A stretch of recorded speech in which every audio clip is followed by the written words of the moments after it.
நற்செய்தி வாசகம் புனித யோவான் எழுதிய தூய நற்செய்தி அதிகாரம் 14 இறைவார்த்தைகள் 27 தொடக்கம் 31b. அக்காலத்தில் இயேசு தம் சீடரை நோக்கி கூறியது: அமைதியை உங்களுக்கு விட்டுச் செல்கிறேன், என் அமைதியையே உங்களுக்கு அளிக்கிறேன். நான் உங்களுக்கு தரும் அமைதி உலகம் தரும் அமைதி போன்றது அல்ல. நீங்கள் உள்ளம் கலங்க வேண்டாம், மருள வேண்டாம். நான் போகிறேன், பின் உங்களிடம் திரும்பி வருவேன் என்று நான் உங்களிடம் சொன்னதை கேட்டீர்களே.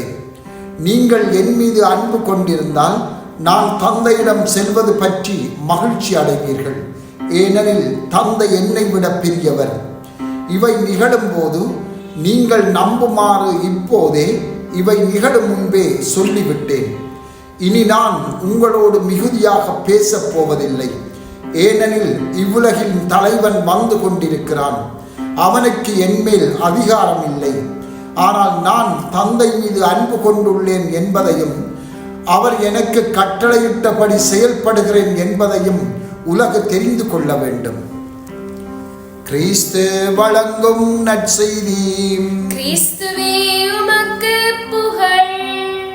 சிந்தனை: அமைதியை உங்களுக்கு விட்டுச் செல்கிறேன், என் அமைதியையே உங்களுக்கு அளிக்கிறேன்.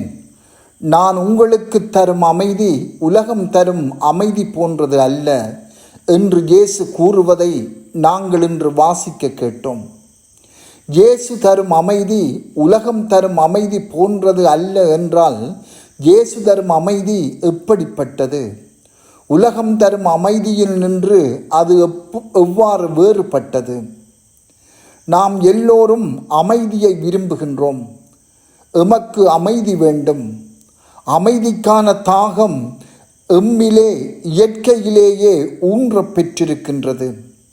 இது ஓர் உள்ளார்ந்த அமைதியாகும்.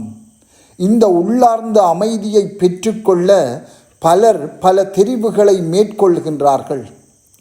ஆனால் அவை குழப்பத்திலேயே நிறைவடைகின்றன.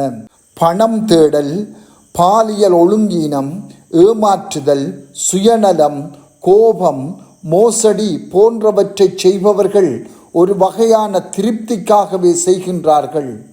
இவற்றின் உண்மை தன்மையை நாம் அன்றாடம் வெளிக்கொணர வேண்டும். இவை உண்மையான அமைதியை தரமாட்டாதவை என்பதை எடுத்துச் சொல்ல வேண்டும். அமைதிக்காக உலகம் காட்டுகின்ற பல வழிகளுள் இவை ஒரு சிலவே. உண்மையான அமைதி அல்லது உண்மையான மகிழ்ச்சி என்று நாம் வரும்போது ஒவ்வொரு நாளும் கடவுளின் விருப்பத்தை தெரிவு செய்து அதை நிறைவேற்றுவதிலேயே அதனை நாங்கள் பெற்றுக்கொள்ள முடியும். இத்தகைய தெரிவு மிகவும் கடினமானது. இவற்றை நிறைவு செய்வதில் தொடக்கத்தில் பல தியாகங்களை நாம் செய்ய வேண்டி ஏற்படும். அன்பு கடினமானதாக இருக்கலாம். கடவுளின் கட்டளைகளை பிரமாணிக்கமாக கடைப்பிடித்து வாழ்வது சவால் நிறைந்தது. பாவத்தை விலக்கி வாழ்வது கடினமானது. இவற்றின் மத்தியிலே கடவுளின் விருப்பத்தை எப்போதும் ஒவ்வொரு நாளும் தெரிவு செய்து வாழும் போது அது ஆறுதலையும் கிறிஸ்து வாக்களித்த அமைதியையும் எம்முள் உருவாக்கும். அமைதி எம்முள் வலிமையை உருவாக்கும். இந்த வலிமை எம்முள் ஒருமைப்பாட்டையும் முழுமையையும் கொண்டு வரும். அது தெளிவான சிந்தனையையும் உறுதியான நம்பிக்கையையும் எம்முள் ஏற்படுத்தும். கடவுளின் அமைதி எம்முள் மேலும் மேலும் வளர்ந்து கொண்டே இருக்கும். இது நன்றாக சிந்தித்து மேற்கொள்ளப்படுகின்ற அன்பின் செயல்களுக்கு நம்மை இட்டுச் செல்லும். கடவுளின் விருப்பத்தை நிறைவேற்றும் போது அது அமைதியை கொண்டு வரும். அமைதி வரும்போது அது கடவுளின் விருப்பத்தை நிறைவேற்ற எம்மை நடத்தி செல்லும். இன்று நாங்கள் உண்மையான அமைதியை எம் உள்ளத்தில் கொண்டிருக்கின்றோமா என்று சிந்திப்போம். அமைதியை, வலிமையை, கடவுளின் பிரசன்னத்தை எமது உள்ளத்தில் உணரக்கூடியதாக இருக்கின்றதா? எமது அன்றாட தெரிவுகள் எமது மனதில் அமைதியை கொண்டு வருகின்றனவா?